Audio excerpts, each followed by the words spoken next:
Hola a todos, espero que por la gracia de Dios estén bien.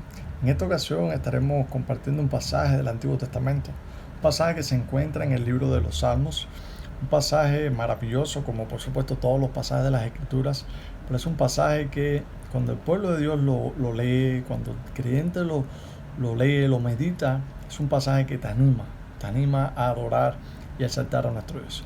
Así que estaremos usando el ya conocido método PRO, un método que ha sido de mucha bendición para todos nosotros que lo hemos estado usando en los últimos tiempos. Y antes de entrarnos a leer el pasaje, quiero, como ya saben, como es de costumbre, orar y pedirle al Señor la dirección. Entonces vamos a orar. Padre amado, gracias por este tiempo, Señor. Te pedimos que en tu misericordia nos guíes mientras meditamos en este pasaje, que, Señor, sean de bendiciones las palabras contempladas en tu escritura, que nos permitan conocerte más, Señor, y también nos muevan a vivir para tu gloria. Oramos a ti, Señor, en el nombre de Jesús. Amén. Y entonces, bueno, como ya muchos de ustedes saben, una de las cosas que hacemos cuando aplicamos el método PRO a un pasaje de las Escrituras es encontrar el punto del pasaje. Lo que es lo mismo responder la pregunta, ¿qué dice este texto? Entonces ahí nosotros lo que hacemos es buscar el énfasis del pasaje, el punto del pasaje, la esencia de este pasaje. Y cuando nosotros vamos al Salmo 96, una de las primeras cosas que nosotros nos podemos encontrar en este Salmo es que se nos exhorta o se nos llama a cantar. Fíjense, en los primeros versículos se nos llama a cantar, cantar, cantar, anunciar, proclamar, pero ¿a quién se ha de cantar? Bueno, el Salmo inmediatamente nos da la respuesta, a Jehová. Fíjense que el nombre se repite unas 3 veces en solo los primeros versículos. Y este Salmo también nos muestra quizás algunas de las razones por las que se ha de ser. Y fíjense, ahí viene el primer por qué. ¿Por qué? Porque Jehová es grande y Él es digno de suprema alabanza, Él es temible. Y el Salmo nos da muchas razones por las cuales nosotros debemos cantar a Jehová. Y quizás en esta primera estrofa de este Salmo nosotros encontramos ya una idea de lo que va tratando el Salmo. Entonces, la segunda parte, o pudiéramos decir quizás una segunda estrofa, nosotros nos encontramos que se nos llama ¿qué? A tributar, dar a Jehová, traer ofrendas, adorar, temer. Todo esto, por supuesto, a nuestro Dios, Jehová, Jehová, Jehová. De modo que aquí hay una idea como de llamado a servir, de llamado a entregar a Dios. Y en la última parte de este salmo se nos llama que a el gozo.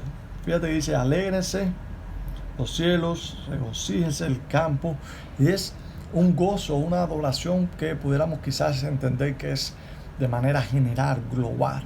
Toda la creación viene, al final de este salmo, viene a adorar a Jehová. Entonces, quizás el punto de este salmo pudiéramos decirlo de la siguiente manera: cantar a Jehová un cántico nuevo, porque Él es quien juzgará la tierra. ¿Y por qué digo cántico nuevo? Porque esta expresión, no sé si la ven aquí al principio, el primer versículo habla de un cántico nuevo, y también se nos habla al final, el pasaje dice que Él juzgará el mundo, juzgará la tierra, lo hará con justicia y lo hará con verdad. Entonces, ustedes pueden hacer el punto quizás un poco más extenso, pero la idea es quizás hacerlo de manera lo más abreviada o resumida posible para uno poder quizás memorizar, y cuando comparta quizás este salmo con algunos hermanos pueda de manera rápida decirle, mira, la esencia de este pasaje es esta.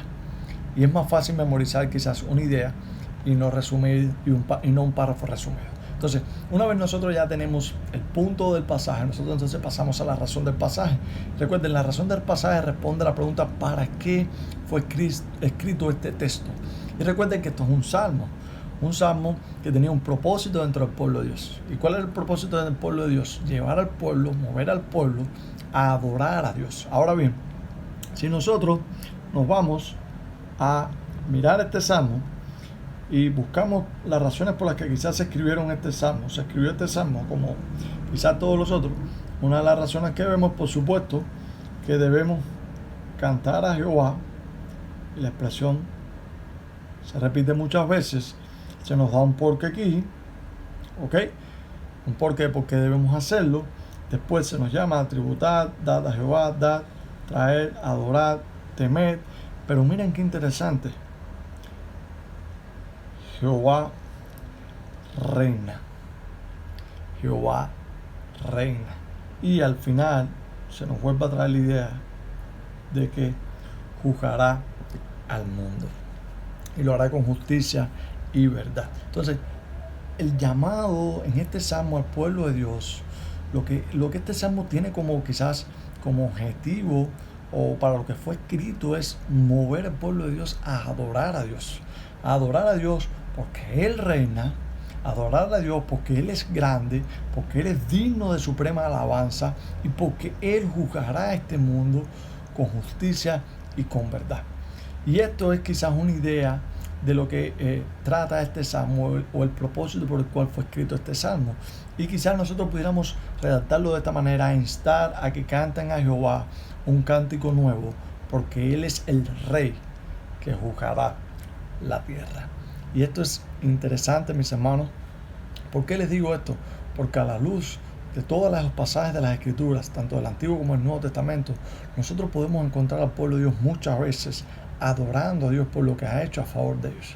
Cuando nosotros llegamos, por ejemplo, al libro de Éxodo, y nosotros vemos después que el pueblo de Israel pasa por el mar y los egipcios que vienen detrás de él son destruidos, nosotros vemos cómo Moisés junto a María se unen y cantan, adoran junto al pueblo de Israel que ha quedado libre de la opresión egipcia, cantan y adoran y exaltan a Dios. Y esto es interesante porque ocurre después de que Dios hace un milagro y juzga a los enemigos de su pueblo.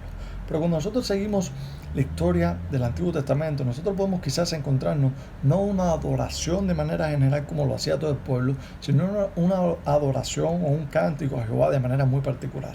¿Y dónde vemos esto? Quizás en el caso de Ana.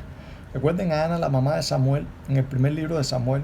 Nosotros encontramos a Ana también cantando a Jehová, exaltando a Dios por su grandeza, porque Él juzgará.